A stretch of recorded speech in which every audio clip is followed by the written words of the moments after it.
Usual 15 when we have events in the region, and almost 10 o'clock when we usually organize things. So we're missing some of the announced participants.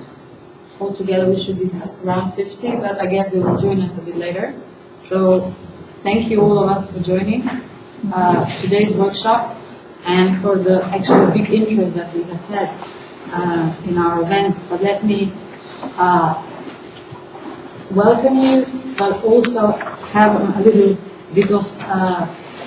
digression. Those living in Brussels, but generally those of you who follow the EU enlargement and what's happening in the Western Balkans, maybe you have been exposed, I think a couple of days, an article has been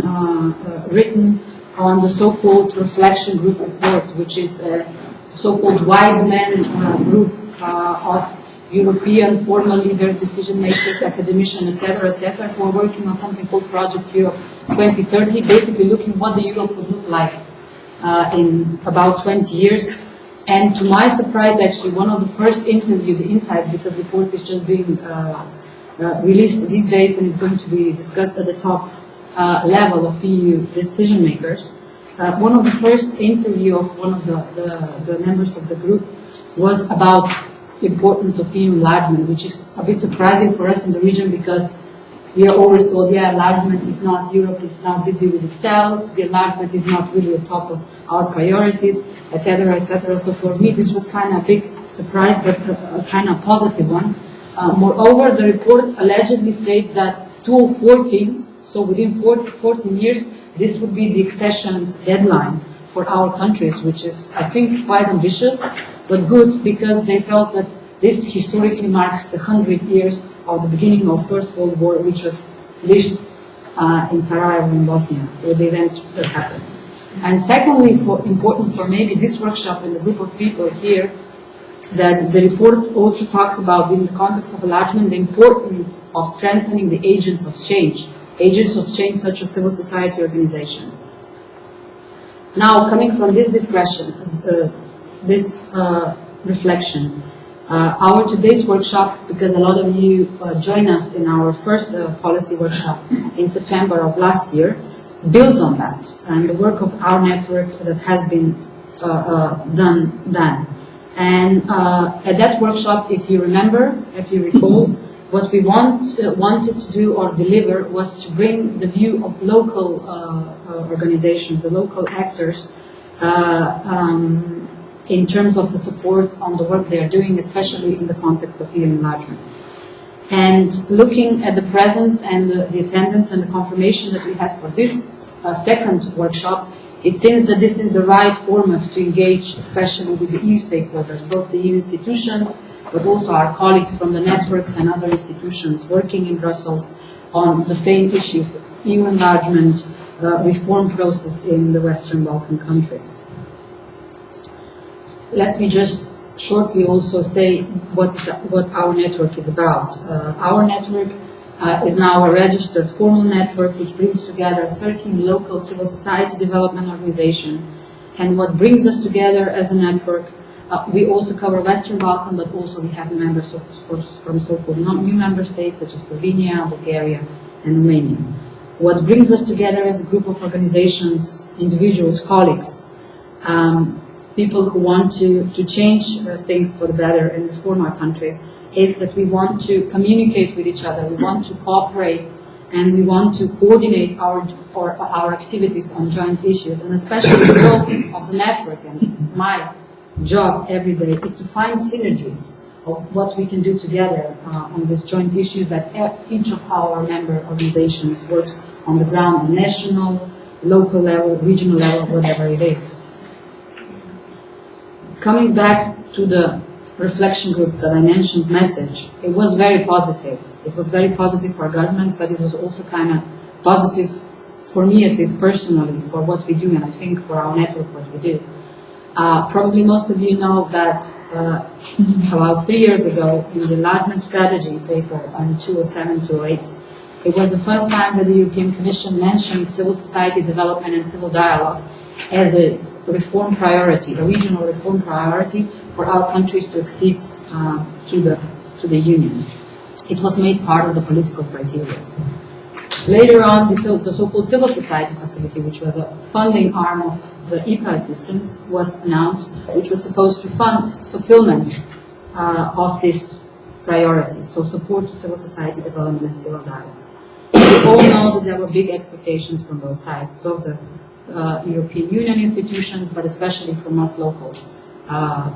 actors, because we felt that this is an important signal, political, but also funding, supporting our work, what we're doing. So it was recognition, but also kind of a drive for us to work on what we have been doing so far. And in the past kind of 2 years, there has been a lot of mixed feelings and reactions to what were the perceptions and the support from the European institution to our work, and what we think we need to do our everyday job as civil society organizations and as agents of change in our society. At our workshop and our policy paper last year, we brought some recommendations of how we thought, especially the funding to civil society development and dialogue, could be improved. In the sense that how the Commission can better support our work, how it can better use the funding that it has to help our work, the work of local actors, to proceed and to speed up the reform processes and the accession process of our country. This year, the focus of our workshop, especially this workshop in Brussels, because we plan also to have a second workshop with regional stakeholders, with national governments, but this workshop in Brussels is especially addressed to European stakeholders, the European institution. And what we want to do and what we hope to show is that how the European institutions could better not just fund, but also use the other tool that it has at hand, the policy tool, especially how it can better combine both policy and funding to civil society actors, to civil society, and especially to civil society, because support to our work is not just in funding, it's also about policy and benchmarks and monitoring and advocacy. As you will see, there has been a lot of positive developments, especially, I think, in the last year in the civil dialogue area and the area of civil society development in our region, which I think is, especially in some countries, which is very positive. And it has mostly been based on the efforts of local actors, especially civil society. What we will look at today specifically is civil dialogue, not so much civil society development, or what we define roughly as how to better engage with public authorities to push and to improve policies that are being developed and how they are being implemented to make effective change, to make the everyday lives of people better. More concretely, what we want to achieve today are three things. First, we will be presenting the results of our research that we have done on the current situation, on the challenges, but also some recommendation of how we think the situation can be improved. Secondly, what we hope to achieve with our speakers from the institutions, to have feedback on how, in the context of EU enlargement policy, these challenges could be addressed, and how the EU enlargement policy and funding could support the work on the ground. And thirdly, we also want to explore, because as I mentioned, the third event we want to organize is the